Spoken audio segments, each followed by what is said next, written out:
nous aura fallu plusieurs expéditions pour retrouver l'accès du Castellum de Velnasque, à ne pas confondre avec le castrum de Pibresson, au lieu dit Velnasque sur les cartes IGN. Car il y a confusion entre les deux sites, séparés de 1 km 200 à vol d'oiseau.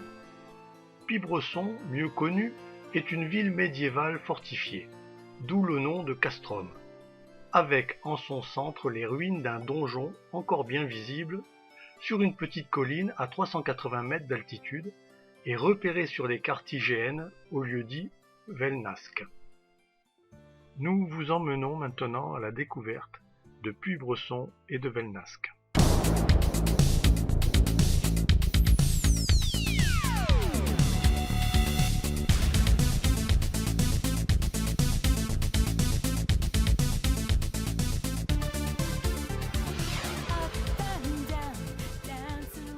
À travers une forêt de chênes, de pins, de broussailles et de murs effondrés, apparaissent les restants de hautes murailles du bourg castral de Pibresson.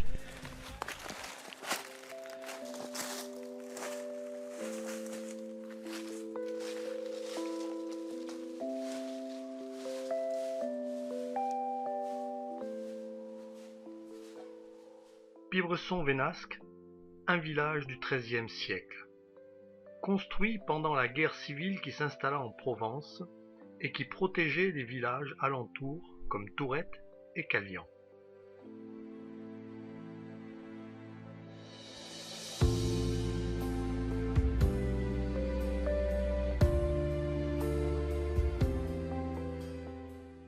Pendant ces périodes troubles du Haut Moyen Âge, il y eut une multiplication de castrats, villages fortifiés ou places fortes défensives.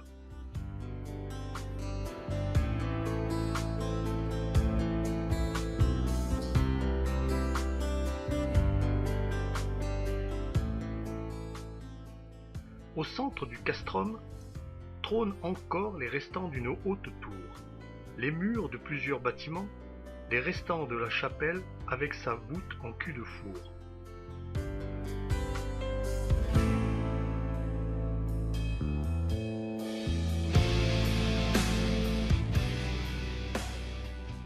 Le bourg castral appartenait à la famille de Villeneuve, très vite abandonné au XIVe siècle et probablement occupé jusqu'au XVe siècle par quelques familles.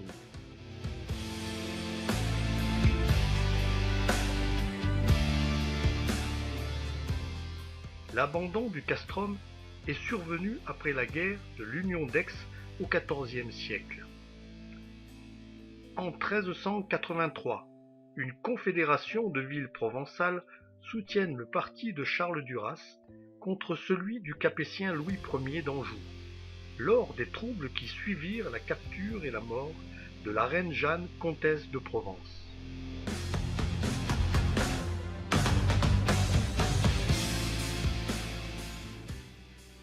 Une guerre civile s'installa alors en Provence jusqu'à la reconnaissance du comte Louis II, fils de Louis Ier. La défaite de l'Union d'Aix assit définitivement la seconde dynastie d'Anjou sur le comté de Provence et entraîna la dédition de Nice à la Savoie.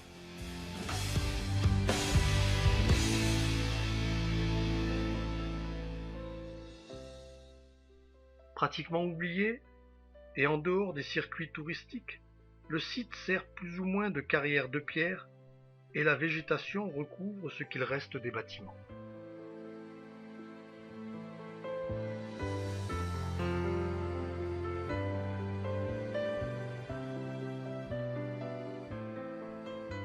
Nous partons maintenant vers les ruines de Velnasque ou Venasque.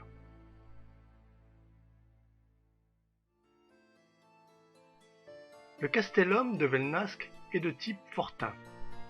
Il est perché sur un éperon rocheux de 20 à 30 mètres de large et de 80 à 100 mètres de longueur.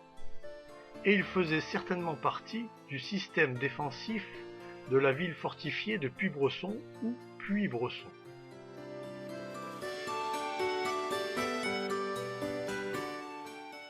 Ce site est moins connu, car il est peu évident à trouver.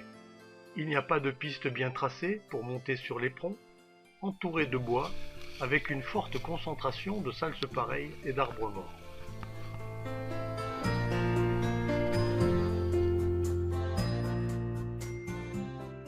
Les ruines de Velnasque datent de la même période que Pibresson, XIIIe-XIVe siècle, et sans doute abandonnées plus rapidement que Pibresson car difficile d'accès.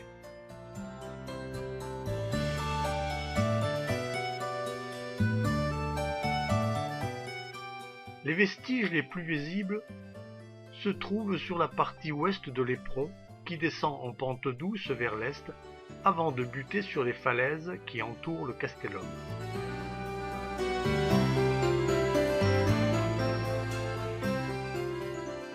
Tout autour et au pied de l'éperon, dans le couvert végétal, des murs de pierre indiquent des constructions de murets, de soutien et des habitations.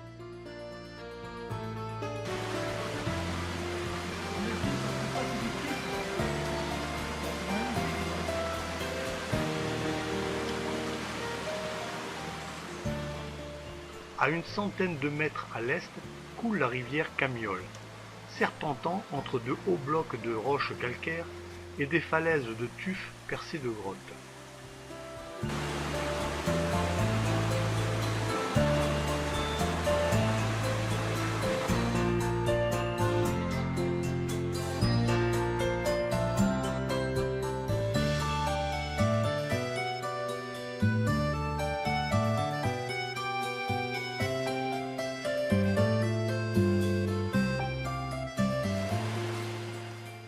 Et pour conclure, je dirais que voir les ruines de Velnasque se mérite, avec quelques égratignures et de la persévérance.